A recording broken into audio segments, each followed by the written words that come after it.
A narrativa inicia quando os estudantes populares da escola realizam sua típica passagem pelos corredores, enquanto a fofoca se espalha sobre eles.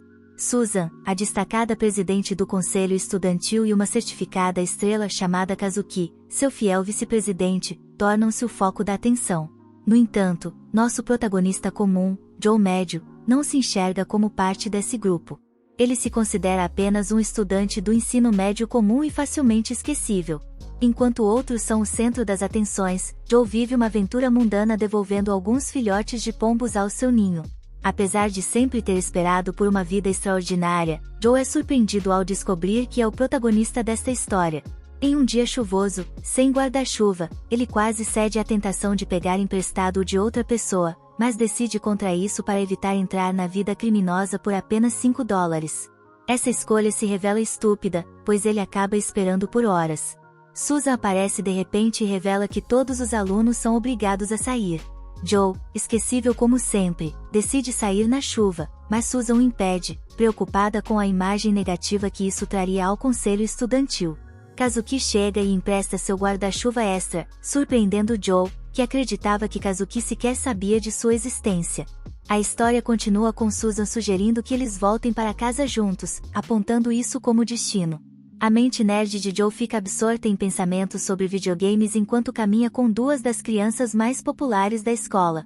Em um momento quase estragado ao sugerir que todos na escola ficarão com ciúmes, Joe é salvo pelo fato de que eles não ouvem seu comentário embaraçoso durante o trajeto.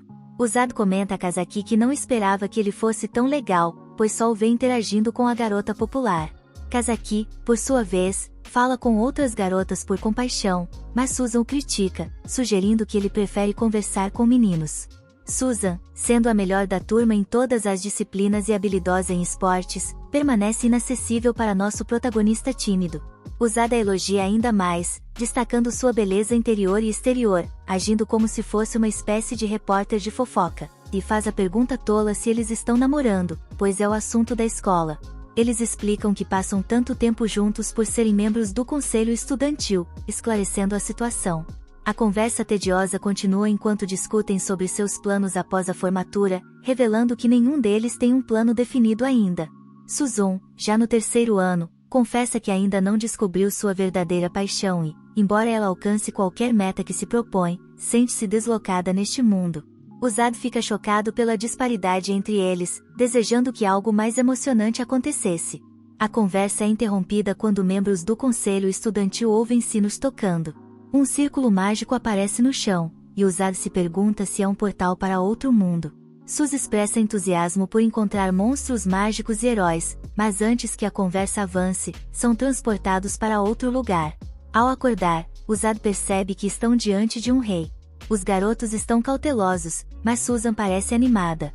O rei, chamado Lloyd, revela que os trouxe para lá, e Kazaki quer saber imediatamente o motivo. Lloyd evita uma possível briga, explicando que ele é o rei, algo que já era óbvio. As crianças continuam chocadas com a situação, exceto Susan, que está se divertindo bastante. Lloyd revela que foram convocados para se tornarem heróis, realizando os sonhos de Susan. Há 2 anos, o mundo deles foi atacado pelo Rei dos Demônios e seu exército. Embora tenham conseguido expulsá-los, o poder do Lorde Demônio cresceu, levando-os a convocar indivíduos talentosos de outro mundo por meio de um método proibido chamado Invocação de Heróis. Usad tenta lembrar a animada Suzune de que estão tendo uma conversa séria, enquanto Kazuki fica furioso por terem sido convocados sem consentimento. Ele se recusa a ser parte de um Isekai, pois não é o protagonista, exigindo serem enviados de volta para seu mundo. Infelizmente, a invocação do herói só funciona em uma direção, impossibilitando o retorno. Apesar de Kazuki ainda desejar voltar para casa, o rei pede desculpas, explicando que precisam desesperadamente de ajuda. Kazuki é contido após um empurrão dos guardas, que ameaçam virá-lo para o lado inexistente. O rei se curva diante deles, prometendo encontrar um caminho de volta eventualmente, mas implorando por ajuda no momento. Enquanto isso, Suzun deixa de ser fã de ser Isekai, questionando por que o rei os chama de heróis sem conhecê-los. Uma pessoa chamada Veli explica que a invocação do herói seleciona indivíduos talentosos, indicando que os sinos tocaram antes de serem convocados. Isso é uma má notícia para Usad, pois ele foi o único que não ouviu o toque. Eles são então levados até uma bola de cristal que mede suas habilidades mágicas. Kazuki questiona se Uzada está verdadeiramente confortável com a situação, mas nosso protagonista está tranquilo, pois Vali lhe informou que ele pode ser capaz de usar magia, mesmo sendo um herói. Kazuki sugere que deveriam ficar mais preocupados, mas Uzada, longe de ser um lamentador, destaca que devem seguir o exemplo de Susan, que está superexcitada por ser a primeira a ser testada. A cor do cristal revela a afinidade de Susan com a magia do trovão, deixando-a ainda mais feliz. Agora é a vez de Kazuki, que mal toca no cristal e surpreende a todos quando ele fica branco, indicando a magia de luz. Susan imagina que isso significa que ele pode disparar raios laser ou até mesmo usar espadas feitas de luz. Uzada aponta que Kazuki provavelmente não entende o que está dizendo, mas ela o repreende por sua língua afiada. Susan percebe que gosta da língua afiada de Kazuki, o que arruina a imagem perfeita que Uzada tem de Susan cada vez que ela elogia Kazuki. Veli explica que a magia da luz é rara, sendo eficaz contra demônios por repelir o mal. As expectativas estavam altas com os dois primeiros, e agora é a vez de nosso protagonista, que espera ter pelo menos um pouco de poder para ajudar Suzune e Kazaki. Felicidade toma conta de Uzada quando seu cristal realmente muda de cor, e embora todos achem que é uma cor suave, Veli reage de maneira chocada. Ela o leva com urgência até o rei, explicando que os outros dois têm grandes habilidades, mas há algo mais importante sobre Uzada. O rei faz piada sobre Uzada ter afinidade com magia negra, mas é silenciado quando Veli revela que a bola de cristal ficou verde. Os guardas ficam chocados, e Veli começa a explicar o que isso significa, mas o rei Lloyd a impede, indicando que ele não quer ouvir essas palavras. Uzada começa a se perguntar se sua afinidade mágica é realmente tão ruim, mas o rei rapidamente ordena que ele seja retirado do castelo o mais rápido possível. Diante da possibilidade de Uzada representar um perigo, todos tentam pensar no lugar mais seguro para enviá-lo. Surgem dúvidas sobre a verdadeira ameaça que ele representa. Uzada questiona se há mais alguém com a mesma magia, e, surpreendentemente, há outra pessoa, uma garota cujo nome o rei relutantemente se recusa a mencionar. De forma inesperada, a tal garota, Rose, invade o local, gerando pânico entre todos. Descobrimos que ela é a capitã da equipe de resgate do reino. Rose quer saber se os heróis foram convocados, e o rei esperava que ela tirasse o dia de folga. No entanto, Rose nunca faria tal coisa. Ela questiona se Uzada é um herói, mas o rei Lloyd esclarece que ele é apenas um nerd teletransportado para lá por acidente. Uzada tenta desesperadamente ocultar a verdade, retratando-se como alguém comum. Rose, apesar de parecer irritada, suaviza a situação e se oferece para levar Uzada até os verdadeiros heróis na sala de cristal. Infelizmente, Uzada não percebe o clima e pergunta ao rei sobre o significado de seu cristal verde. Rose, ainda ao alcance da audição, revela que a bola de Uzada é verde, deixando todos apavorados com o que está por vir. Uzada confirma que sua bola é verde, e Rose diz ao rei que ela vai pegar emprestado o garoto. O rei decide agir rapidamente e ordena que Veli se afaste dela. Veli usa alguma forma de magia de bolha para retirá-lo rapidamente do local, mas Rose instantaneamente o alcança. Demonstrando incrível poder, ela destrói a bolha e captura Uzada rapidamente. Todos ficam chocados com a cena. Rose informa ao rei que transformará Uzada em um usuário de magia de cura completo, enquanto Uzada não consegue compreender o que aguarda seu futuro. Rose desmaia, e o rei implora para que ela pare. Ele explica que Uzada foi arrastado para aquilo por acidente, mas suas palavras são ignoradas quando os dois retornam rapidamente ao castelo. Os recém-feitos, mas inúteis, amigos de Uzada permaneceram inertes durante todo o tempo, ficando chocados ao descobrir que Uzada foi levado embora. Benji explica que a vida dele não está prestes a acabar, mas ainda é uma má notícia que ele tenha sido levado para a equipe de resgate, localizada além da cidade do castelo. Usuários de magia de cura são extremamente raros, e a senhora excêntrica que o levou é uma deles.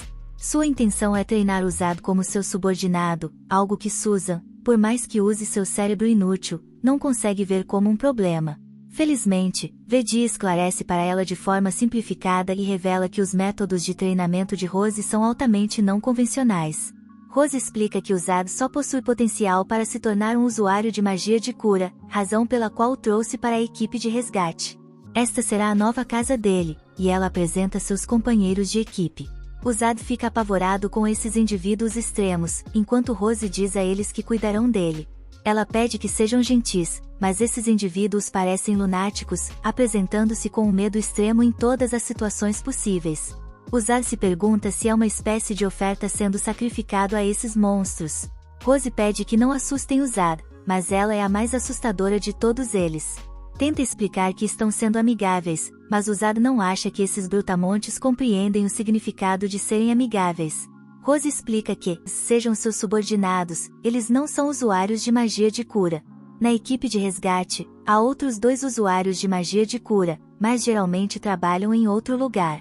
Chega a hora de começar a trabalhar, e Rose detalha que aprofundará o conhecimento sobre como usar a magia de cura em seu pequeno cérebro. Uzad parece estar permanentemente em estado de descrença, cada fibra de seu ser dizendo-lhe para manter distância dessa pessoa excêntrica. Uzad usa sua voz de igreja nas manhãs de domingo para perguntar se poderia aprender com outro professor, mas Rose ignora o nerd e informa que o treinamento começará no dia seguinte. Ela instrui o bruto chamado Tong a permitir que Uzad fique em seu quarto e ordena que todos jantem antes de descansar. Os rapazes ficam atônitos com a realidade cruel quando Rose se retira, alertando Uzad de que ele está em maus lençóis. Rose será sua mentora e o submeterá a um treinamento intenso.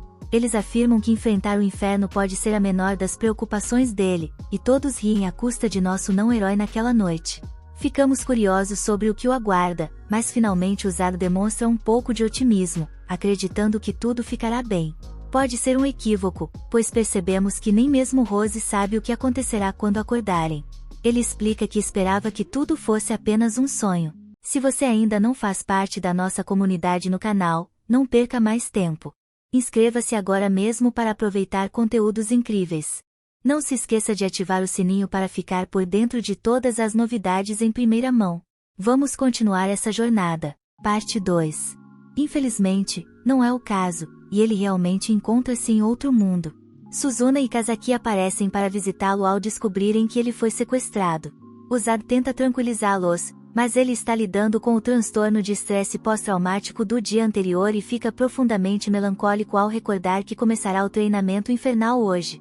Contudo, ele está decidido a seguir em frente, pois deseja tornar-se útil. Suzuna explica que eles também iniciarão o treinamento, e todos concordam em dar o melhor de si. Embora seja um pouco difícil para eles terem sido jogados nessa situação, rapidamente percebem que Suzuna está se divertindo, independente do fato de ela apenas esperar crescer forte o suficiente para sustentar os dois. Rose, a instrutora, assusta nosso protagonista, mas ela enfatiza que aquilo não é uma prisão e que ele pode encontrar quem quiser, desde que não esteja em treinamento. Ela fornece a ele um diário para registrar suas atividades diárias e seus sentimentos em relação ao regime de treinamento. Após o café da manhã, eles se preparam para o início do treinamento rigoroso. Mesmo quando o treinamento matinal começa, Uzad não acha que será tão terrível. Rose apenas orienta-o a sentir humana em seu corpo e pede para ele trabalhar na extração, pois agora precisa aperfeiçoar a detecção. Então, ela o induz à leitura. Uzad fica surpreso ao perceber que consegue compreender a linguagem deste mundo, e isso se deve ao fato de que heróis convocados recebem automaticamente uma magia de tradução lançada sobre eles. Rose ilustra o quão próximo o território demoníaco está do reino e explica que é por isso que eles são frequentemente o primeiro alvo dos demônios. O livro que ela oferece contém uma abundância de informações sobre os demônios e outras raças neste mundo, então ela o deixa estudar um pouco no primeiro dia de treinamento, o qual pareceu bastante acessível, dando-lhe confiança de que conseguirá lidar com isso. No entanto, o segundo dia de treinamento é muito mais desafiador do que ele antecipava. Envolve uma quantidade significativa de corrida, fazendo-o questionar se esse é realmente o cerne do treinamento de magia durante o dia. Os três são compelidos a correr até que seus músculos fiquem tão doloridos que não consigam se mover mais. Uzad eventualmente desmaia, mas Rose o repreende, questionando o que ele pensa que está fazendo. Ele explica que suas pernas não se movem mais, e ela o surpreende ao curar seus músculos doloridos. Rose mantém a intensidade, chamando-o de lixo, e o instrui a continuar correndo. Ele se choca ao perceber que ela o reanimará sempre que necessário para que ele possa continuar correndo. Uzad sabe que não pode expressar o quanto ela parece insana, então planeja escrever isso em seu diário no quarto dia. Ao tentar se manter com os outros membros nos dias subsequentes, Uzad acaba ficando para trás por uma volta inteira. Todos criticam sua performance, mas ele não pode responder, decidindo que terá que registrar suas frustrações em seu diário. Nos dias 5 e 6, o treinamento continua com Rose intensificando as corridas. A raiva de Usad cresce dentro dele, e mais uma vez ele planeja desabafar contra Rose em seu diário. No entanto, no 7º dia, ele fica surpreso ao ver a luz da magia de cura em sua mão. Embora o treinamento seja extremamente desafiador, não a ponto de necessitar de cura, e isso desaparece. Usad exaustivamente correu até sentir que estava à beira da exaustão, e Rose o repreendeu de maneira mais intensa do que o normal. Nesse momento, Usad se questiona se ela descobriu que ele estava zombando dela em seu diário. Ele percebe que ela não pode ler japonês e pondera se ela pode captar, pela expressão em seu rosto, que ele expressa suas opiniões em seu pequeno diário. Rose o impulsiona para o céu, ordenando-lhe que continue correndo, e Usad jurou contra a crueldade dela em seu diário. O 8º dia se desenrola com mais do mesmo, mas no 9º dia, surge a necessidade de Usad se curar. Ele fica surpreso ao constatar que conseguiu curar todo o seu corpo em vez de apenas a parte machucada. Usad percebe que estava equivocado sobre a magia de cura e que realmente a necessita no 10º dia. Ele explica que não se cansa mais, independentemente de como ele se esforce, pois agora pode manifestar magia de cura sob comando. Entretanto, ele começa a se preocupar, questionando se conseguirá ajudar seus amigos nesse ritmo. Contudo, ele reconhece que Rose provavelmente apenas o socaria se ele tentasse expressar essas preocupações para ela. Rose fica chateada de qualquer maneira e lhe impõe mais 30 voltas para correr. Nesse momento, Usad decide em sua mente não chamá-la mais de Miss Rose, pois ela não merece mais do que ser chamada de Rosa. No dia 11, o regime de treinamento ganha uma nova adição, flexões. Usad chega a realizar 800 flexões, e Rose finalmente revela o motivo pelo qual ele está sendo treinado dessa maneira. A intenção é que ele possa fugir rapidamente de seus inimigos durante as batalhas, permitindo-lhe salvar aliados feridos mais rapidamente. No dia 12, Usad correu incansavelmente até o meio-dia e, em seguida, realizou flexões durante a noite. No dia 13, Rose percebe que Usad estava começando a se sentir mais leve, então ela adiciona pesos. No dia 14, o almoço de Usad desaparece, e um dos colegas de treino admite tê-lo comido. Usad perde a calma e finalmente revida. Agora acostumado com os pesos, ele está finalmente começando a se adaptar ao treinamento após uma semana. Os amigos de Usad o visitam e ficam surpresos ao testemunhar a notável transformação que ocorreu nele em tão pouco tempo. Ele está se dedicando intensamente a flexões desafiadoras, enquanto Rose o incentiva a não reclamar, afirmando que é uma tarefa fácil. Usad, surpreendentemente, não reclama e até brinca dizendo que fazer flexões com Rose nas costas é fácil porque ela é tão leve. Rose, em tom de brincadeira, coloca outro peso em suas costas, e Usad está determinado a curar seu corpo para realizar a flexão. Satisfeita com o progresso dele, Rose percebe que ele poderá alcançar um nível mais elevado do que inicialmente pensava. Suzune fica impressionada com os músculos recém-desenvolvidos de Usad, enquanto Kazaki reconhece a brutalidade do treinamento. Um homem chamado Siglas fica furioso com Rose, acreditando que ela está prejudicando Usad. No entanto, Rose explica que ela aborda as coisas de maneira única e o considera seu braço direito, exigindo que ele treine intensamente para estar à altura do desafio. Usad fica surpreso ao descobrir que Rose o quer como seu braço direito, pois ela aprecia sua determinação em nunca desistir e sua capacidade de sobreviver ao treinamento rigoroso. Usad percebe que sua tentativa de ensinar uma lição a Rose saiu pela culatra e ela o instrui a fazer uma pausa. Enquanto seus amigos vão com uma garota chamada Célia para descansar, Siglas discute com Rose sobre reescrever as ordens, mas ela recusa, mencionando que seu olho direito ficará inútil na hora do almoço. Usad descobre que Siglas comanda o exército do reino, sendo o cavaleiro mais forte, e é ele quem ensina os amigos de Usad a lutar com espadas. Usad percebe que Célia é a princesa e se desculpa por seu comportamento casual, enquanto Kazaki se questiona se Usad realmente enfrenta esse tipo de treinamento todos os dias. Como resultado, seu esforço foi aniquilado, mas agora ele é designado para resgatar pessoas no campo de batalha. Ele se questiona se possui a força mental necessária para corresponder ao físico que construiu. Na manhã seguinte, Rose informa a Usad que eles sairão, deixando os outros homens preocupados com a chegada desse dia. Um guarda no portão quase se intimida quando Rose revela seu desejo de mostrar ao seu subordinado o mundo exterior. Ele se apressa para abrir o portão, enquanto Usad pensa sobre como a mera presença dela é suficiente para assustar alguém do lado de fora. Curioso sobre o destino, Uzad pergunta para onde estão indo, mas Rose o instrui a ficar em silêncio e segui-la. Eventualmente, eles alcançam a floresta conhecida como a Escuridão da Permanência, famosa por estar repleta de monstros. Surpreendentemente, Rose diz a Uzad para não voltar até que tenha caçado um grande grizzly. Uzad acha que houve um mal-entendido, lembrando-a de que os grizzlies azuis só se transformam em Gran Grizzlies após 100 anos de vida. Ele menciona que o livro que leu alertava sobre a extrema periculosidade dos grizzlies azuis. Rose explica que ele deveria ser capaz de derrubar um facilmente, mas Uzad destaca que só correu até agora e não possui habilidades de combate. Rose não oferece qualquer explicação e simplesmente o lança na direção da floresta, enquanto ele começa a cair. Parte 3. Ao cair do céu, Uzad entra em pânico, consciente de que dificilmente sobreviverá. Contudo, no momento crucial, seu corpo começa a emitir uma luz, revelando sua magia de cura. Determinado a sobreviver, ele utiliza sua magia para se preparar para o impacto. A surpreendente sobrevivência o impulsiona a cumprir o desafio imposto por Rose. Embora tentando manter uma atitude positiva, Uzad raciocina que enfrentar um urso de apenas 2 metros de altura não deveria ser tão difícil.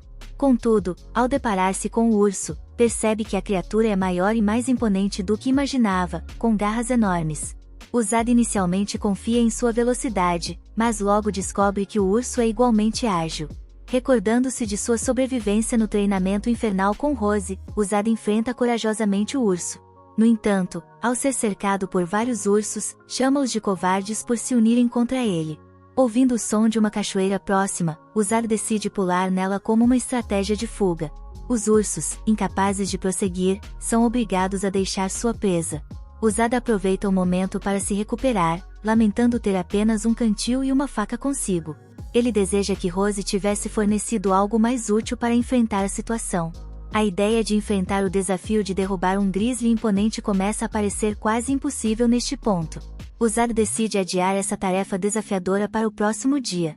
Grato por ter sobrevivido ao primeiro dia, ele se acomoda para dormir em uma pilha de folhas.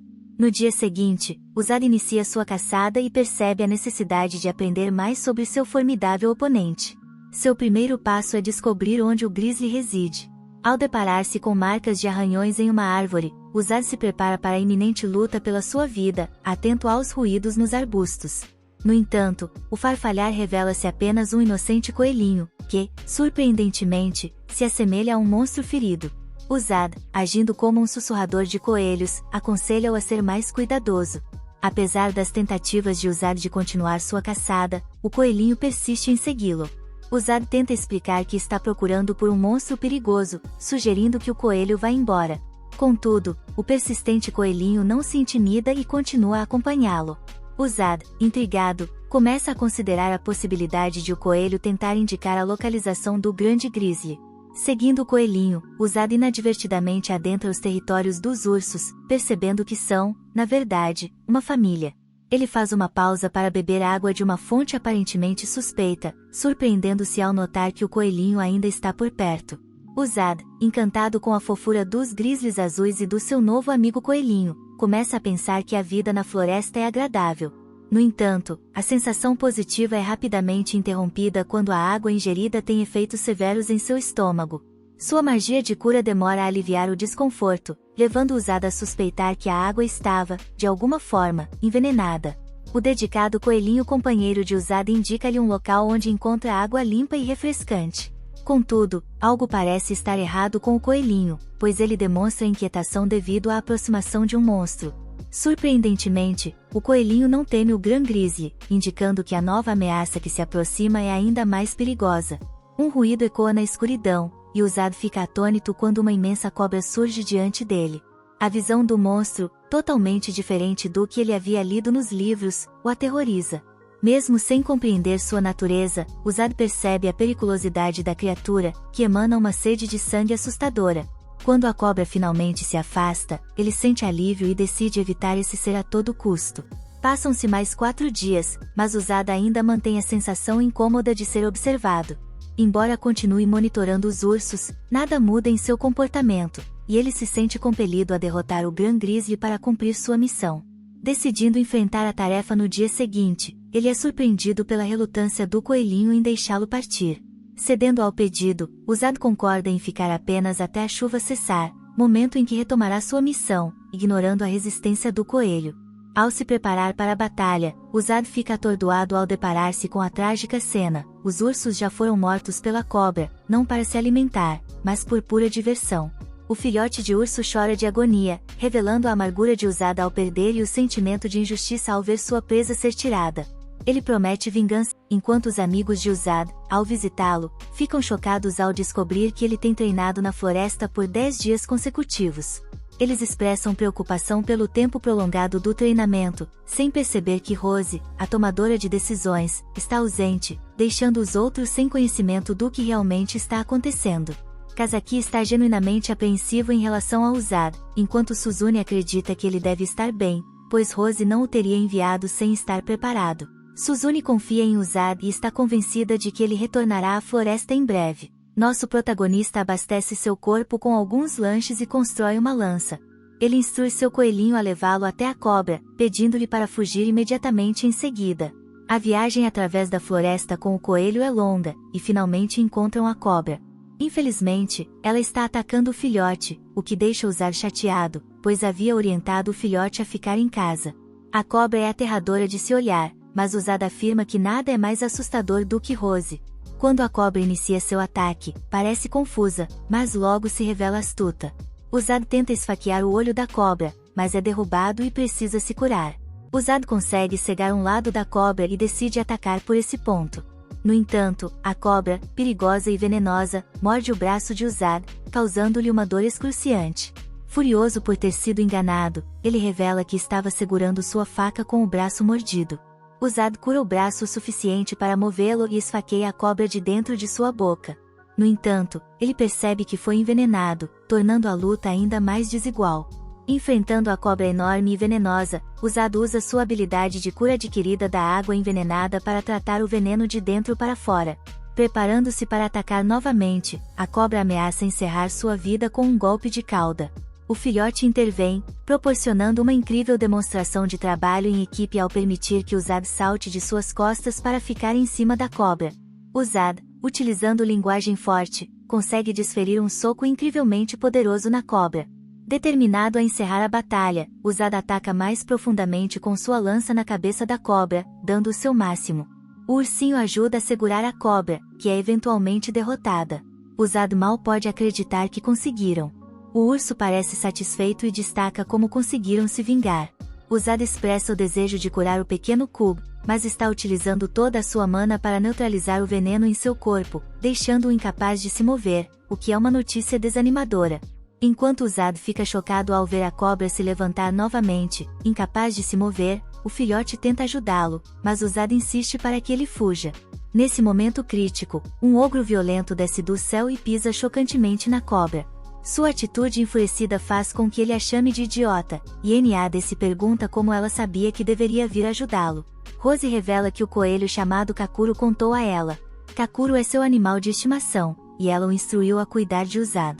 Usad explica que o coelho apareceu ferido, buscando ajuda, mas Rose enfatiza que ele é um idiota. Kakuro ganhou a confiança de Usad e informou Rose sobre a situação. Rose sempre esteve por perto, pronta para intervir apenas quando necessário, mas nunca imaginou que uma cobra gigante surgiria. Essa cobra foi criada pelo exército do Lorde Demônio, e mesmo as siglas não conseguiram derrotá-la durante a última invasão. Ela nunca pensou que Usad seria capaz de derrotar um grande grizzly. Usad, então, reflete sobre o quão monstruosa ela é. Rose explica que, na verdade, nunca esperou que Usad derrotasse a cobra gigante. O objetivo era proporcionar a ele experiência ao lutar contra algo muito mais forte. As coisas começaram a ficar interessantes com Usad, então ela decidiu deixá-lo continuar para ver o que aconteceria. Usad aponta rapidamente que quase perdeu a vida, e seu fiel companheiro, o filhote, demonstra claramente gostar dele. Usad revela que seus pais não estão mais vivos, deixando-o sozinho. Ele conforta o filhote e Rose percebe que estava certa, Usad é muito parecido com ela. Com raiva, Rose informa ao urso que ele irá com eles, carregando o perdedor que nem sequer conseguiu perder a vida corretamente.